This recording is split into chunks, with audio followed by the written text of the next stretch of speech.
Or how I learned to love the Womentashen.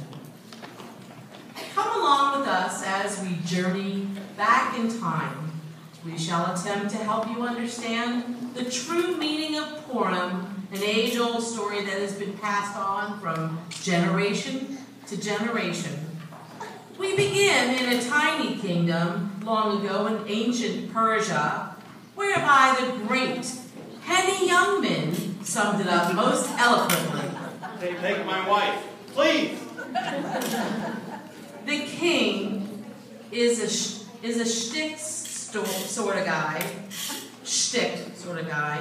with an eye for a gal with a sense of humor.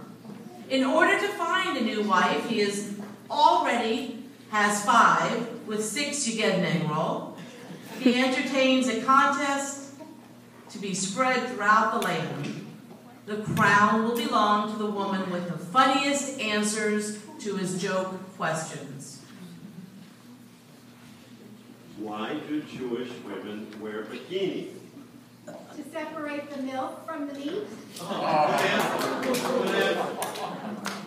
In the Jewish doctrine, when does the fetus become a human being? When he graduates from medical school. Why do men have to be circumcised?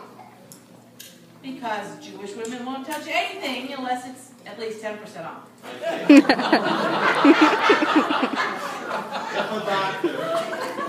a doctor carries a black leather bag and a plumber carries a toolbox, what does a mohel carry? A brisket? Oh, okay. What do you call a steak ordered by 10 Jewish men? A filet mignon. Oh, yeah. Very good. Well, Oive, Mir, Esther, you are the new queen. Congratulations, Malachah.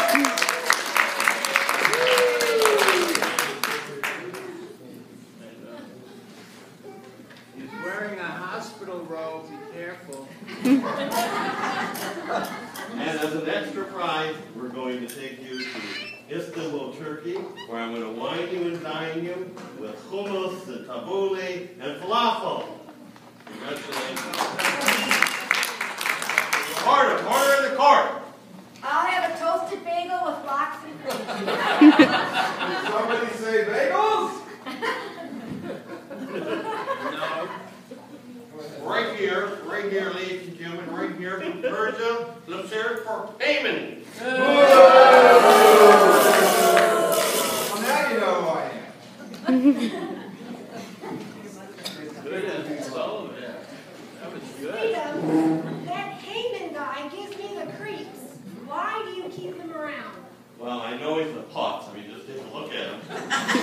He always gives me the best deals on bagels. In fact, on Wednesday, I order 1 dozen, I get 1 dozen free. He should gain charity and bake bagels for eternity. What did you say? Nada. I don't like you, Mordecai. How come you never come to my bagel factory? Once in a while, don't you want to finagle a bagel? I get my bagels from Shushan Brothers.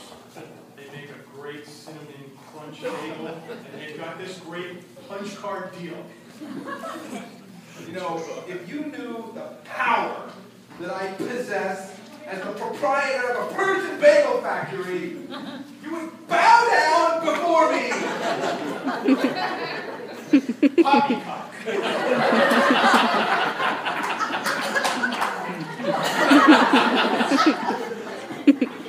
I bow before no man. Certainly not Haman.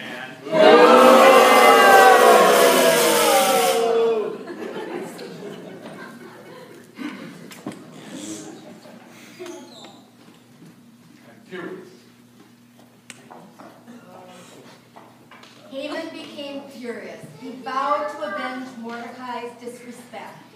Later on, in the men's shower, sizing up his competition, he noticed that Mordecai had been circumcised and thus a Jew.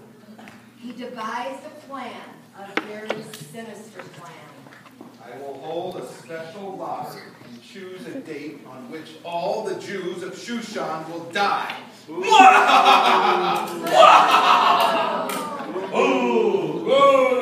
Bad idea. So Haman cast lots. The Hebrew word is Purim, to choose the day to kill all the Jews and to get King Ahasuerus on board. Haman deceived the king into signing his evil lottery into law. That's right, Your Majesty. We'll call it Powerball. The people of Shushan will love you. I tell you, they'll love you.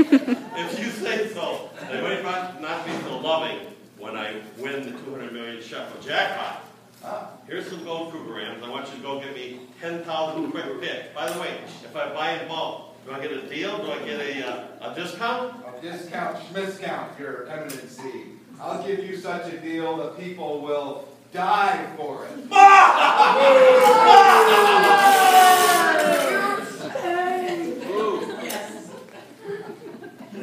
Esther, did you see the latest Fort Myers news press?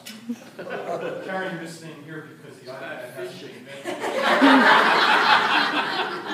It says that Haman plans to kill all the Jews, and he has chosen Friday the 13th of the dark. That's the date.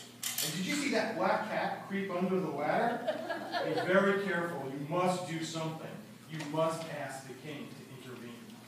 So Esther, who had put on a few pounds since eating daily at the local Chinese buffet, waddles over to speak to her husband. Oh, honey pie. Yes, that's right. What's most of it, dear?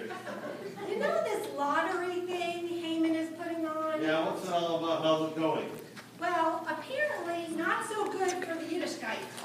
It seems part of the deal is to kill all the Jews of Shushan. Yeah, I was wondering about that. Haman tells me that's how the jackpot gets so big so quickly. Well, Snookums, I have a little secret for you. What's that, Esther? I'm a Jewish princess. I wanted to surmise that, Esther. There were a few clues, like the glass that your Uncle Mordecai put on my foot when I said I do, and also that joke about the milk separating milk from the meat, and also there was this guy with a beard fiddling on our roof there.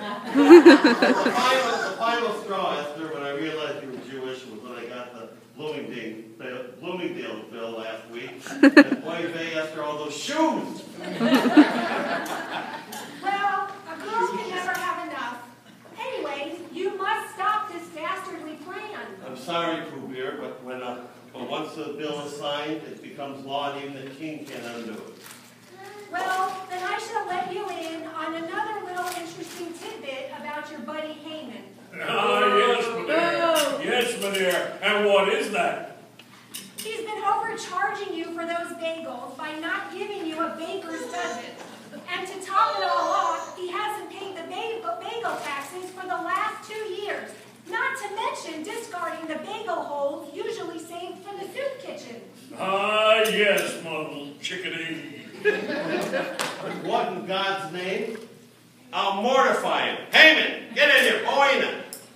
Yes, Your Excellency. No, I wouldn't cheat you, King. Jeez. Haman, I order you to be hung by the bait seam, but by the blue tzitzit off Mordecai's collar. Yes. Yes.